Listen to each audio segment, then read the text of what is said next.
Nous revenons en France avec ce chiffre, plus de 4500 radars automatiques sur nos routes et bientôt les maires pourront aussi en installer. Une loi a été votée il y a 1 an et demi et beaucoup attendent l'entrée en vigueur du décret d'application. Pourquoi ?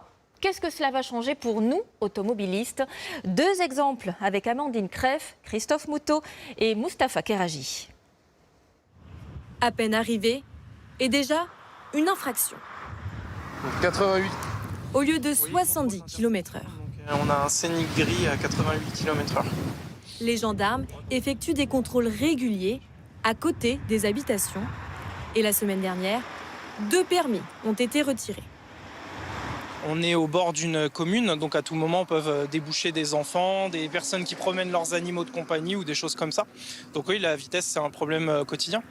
Depuis 4 ans, le maire de cette commune se bat pour sécuriser cet axe. Et ce matin encore, là, regardez celui-là. Là. Un énième comportement dangereux. Il y a déjà eu 3 accidents mortels sur cette route et de nombreux blessés. Sur les 5 derniers mois, donc 3 accidents. De quelle gravité?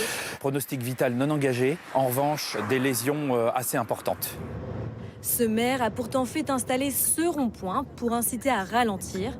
Et ça ne suffit pas. Avec ce nouveau décret, il voudrait installer un radar fixe. La mesure divise. Il y en a qui roulent vite dans les villages et puis il y a eu des accidents à cause de ça. Là, ils se prennent une prune, ils ne recommenceront pas. Voilà. Et si en plus les maires installent eux-mêmes des points de contrôle supplémentaires dans les communes, ça va devenir compliqué, quoi. À 40 km de là, Saint-Pierre-du-Perret, 12 000 habitants. En centre-ville, les excès de vitesse se multiplient. Le maire a pourtant fait installer un radar pédagogique sans succès. Il voudrait un radar fixe, mais pour la commune, c'est trop cher. Un radar automatique, c'est 100 000 € à peu près. Les communes n'ont pas les moyens. Il faut que l'État accompagne les communes sur ce genre d'opération, parce que les communes ne peuvent pas le faire. Pour l'instant, sans décret, pas de subvention.